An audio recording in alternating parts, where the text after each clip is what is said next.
आज ध्वनि माध्यम से यह महाग्रंथ आपके साथ बातें करेगा। फलप्रद प्रतिबोध एवं सत्संग का पावन वायुमंडल रचेगा।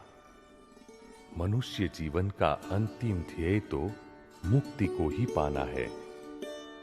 यह सीडी सुनकर अपने जीवन में व्यवहार की उलझनों का वैज्ञानिक समाधान पाकर अपना अंतिम ध्येय सिद्ध करने के लिए सजीवन मूर्ति यानी प्रत्यक्ष ज्ञानी पुरुष की प्राप्ति की झंखना प्रबल हो जाए, ऐसी मंगल कामना के साथ अक्रम विज्ञानी परम पूज्य दादा भगवान को हृदय से प्रार्थना करते हुए यह सीडी आपको अभेद भाव से समर्पित करते हैं।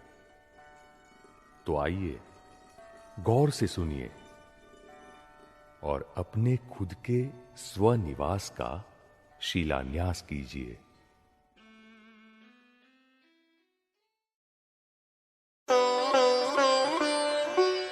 चैप्टर 11। क्या आपको सनातन सुख चाहिए?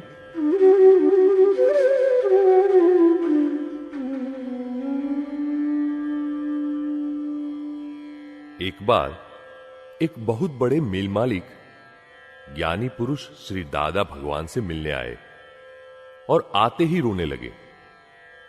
बड़ी मुश्किल से उन्हें चुप करवाकर दादाश्री ने पूछा, सेठ जी, अब बताइए, आप इतना क्यों रो रहे हैं? आप रोते ही रहेंगे या कुछ कहेंगे भी?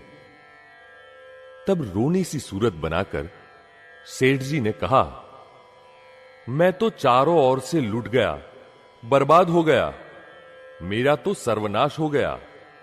तब दादा भगवान ने उनसे कुछ प्रश्न किए। आपके शरीर में किसी प्रकार का कोई रोग है? नहीं, एक भी पैसे की दवाई नहीं लेनी पड़ती।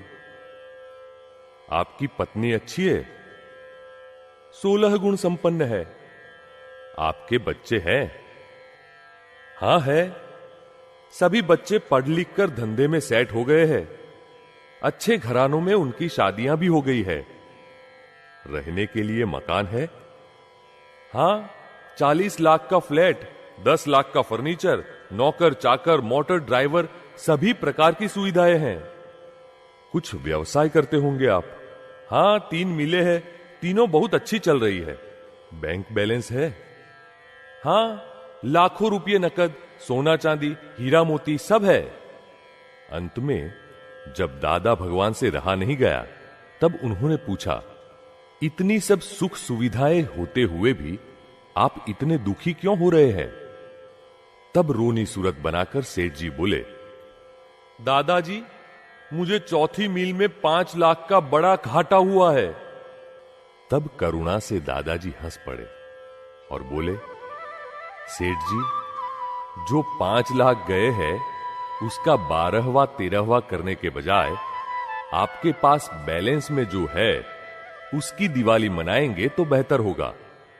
बात को आगे समझाते हुए श्री दादा भगवान ने कहा, वितराग परमात्मा तो कितने समझदार होते हैं कि वे जो गया उस पर नजर नहीं रखते, बल्कि जो बैलेंस में है उसी पर नजर रखते हैं।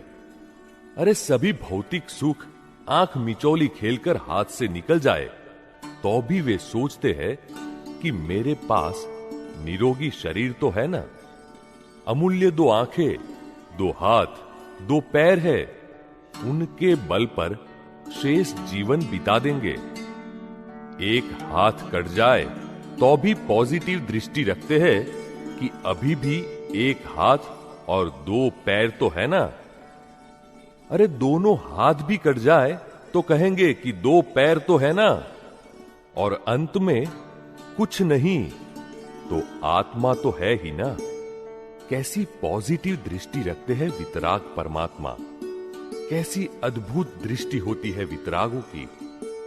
प्रत्येक संयोग में पॉजिटिव दृष्टि रखते हुए कहीं भी डगमगाते नहीं, स्थिर रहते हैं और उसके जरिए वे अपना ध्येय हासिल कर लेते हैं।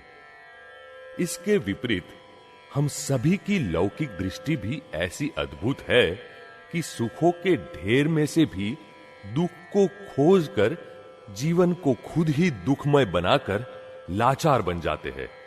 इसका मुख्य कारण यह है कि हमारे में क्रोध, मान, माया, लोभ रूपी कषायों की निर्बलता आ गई है।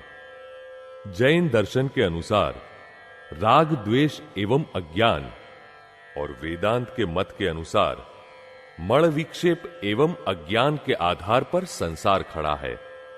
दोनों में अज्ञान कॉमन है। वह अज्ञान कौन सा है? वह है स्वयं के स्वरूप की अज्ञानता। जन्म होने के बाद व्यवहार में पहचानने के लिए एक नाम दिया गया, चंदूलाल। बस तो हमें यह मान्यता दृढ़ हो गई कि मैं चंदूलाल ही हूं। यह प्रथम और सबसे बड़ी भ्रांत मान्यता। चंदूलाल तो मेरा नाम है, लेकिन मेरा नाम कहने वाला खुद वास्तव में कौन है? इसका अनुभव ज्ञान तो अनुभवी ज्ञानी पुरुष से ही मिल सकता है। इसलिए हमें ज्ञानी पुरुष की खोज में रहना है।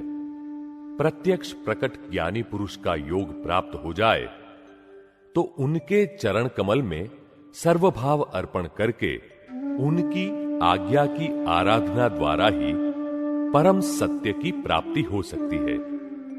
इसके लिए दो ही चीजों की आवश्यकता है। एक, मैं परम सत्य जानने का ही कामी हूं, इच्छुक हूं, यह भावनिष्ठा। और दूसरा, परम सत्य ज्ञानी पुरुष की आज्ञा की संपूर्ण आराधना से ही प्राप्त होता है।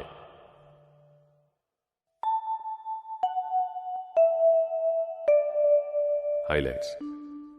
वितराग परमात्मा तो कितने समझदार होते हैं कि वे जो गया उस पर नजर नहीं रखते, बल्कि जो बैलेंस में है उसी पर नजर रखते हैं। कैसी पॉजिटिव दृष्टि रखते हैं वितराग परमात्मा। कैसी अद्भुत दृष्टि होती है वितरागों की। प्रत्येक संयोग में पॉजिटिव दृष्टि रखते हुए कहीं भी डगमगाते नहीं, स्थिर रहते हैं और उसके जरिए वे अपना ध्येय हासिल कर लेते हैं।